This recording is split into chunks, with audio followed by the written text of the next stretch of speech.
Russia के राष्ट्रपति Vladimir Putin ने अब यूक्रेन में अपने लिए नया टारगेट ढूंढ लिया है।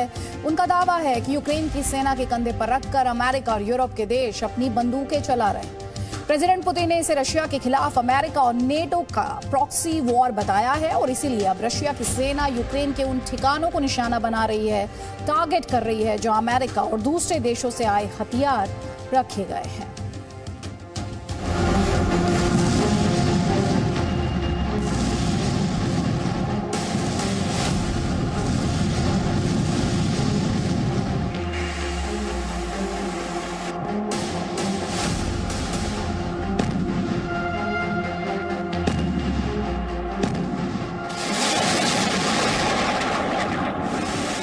पहले काला सागर से यूक्रेन पर मिसाइलों की बौछार,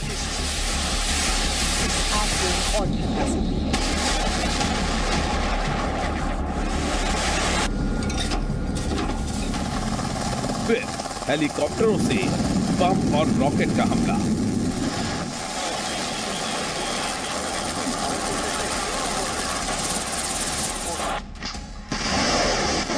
और अब डोनबास की जमीन से रूसी मिसाइलों का प्रहार।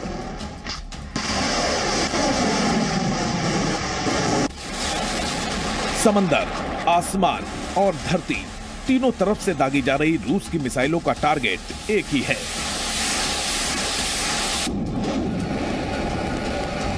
रूस के निशाने पर वो हथियार हैं जिनकी बड़ी खेप अमेरिका और यूरोप के देशों से यूक्रेन भेजी गई है।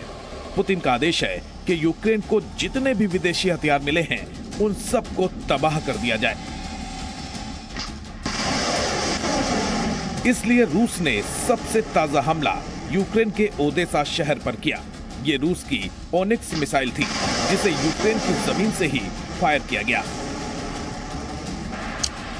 रूस का दावा है कि मिसाइल ने ओदेसा में यूक्रेन की वायुसेना के अड्डे को तबाह कर दिया। हालांकि यूक्रेन के राष्ट्रपति वोलोदिमीर ज़ेलेंस्की का आरोप है कि रूस ने ओदेसा के एयरपोर्ट पर हमला किया, जिससे हवाई अड्डे का रनवे बर्बाद हो गया।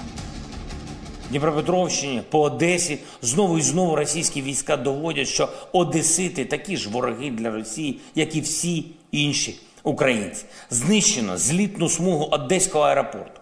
Ми її, звісно ж, відбудуємо, але Одеса ніколи не забуде таке російське ставлення до неї. Найближчим часом очікуємо рішення щодо нафтових обмежень проти Росії. Наполягаємо на тому, що справедливою частиною санкцій यूक्रेन का आरोप है कि रूस की सेना ओदेसा में उसके नागरिक ठिकानों को निशाना बना रही है, लेकिन रूस का दावा है कि उसे बदनाम करने के लिए यूक्रेन खुद अपने रिहायशी इलाकों पर बम गिरा रहा है। If you saw the details, you would see that the rockets that hit residential buildings on Odessa were not launched by Russia. It was confirmed. They were from Ukrainian air defense. Because Russia was striking absolutely another military targets with high precision weapons. So the Ukrainians fired and they missed the target, which happens unfortunately, and it resulted in the military infrastructure. It's not to my knowledge that we were striking something else in Odessa.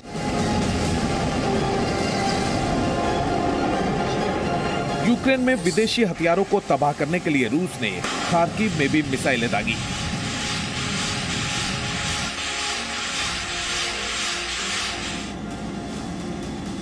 Ukraine में सबसे ज्यादा तबाही मचाने वाली रूस की Iskander मिसाइलों का हमला भी जारी है। रूस की सेना का दावा है कि उसका मिशन यूक्रेन की सेना को पूरी तरह लाचार बनाना है, जिसके लिए यूक्रेन के शहरों पर हमलों की रफ्तार बढ़ा दी गई है। Реактивных систем залпового огня, а также 2 опорных пункта. Также уничтожены командный пункт и склад ракетно-артиллерийского вооружения в районе населенного пункта Покровская Днепропетровской области. Оперативно-тактической авиации ВКС России в течение дня поражены 2 пункта управления, 9 опорных пунктов и районов сосредоточения живой силы и техники, а также 5 складов боеприпасов и горючего. В результате ударов уничтожено свыше 200 националистов и 23 единицы бронетехники. Российскими средствами противовоздушной обороны в районе населенного пункта Червоный Яр Херсонской области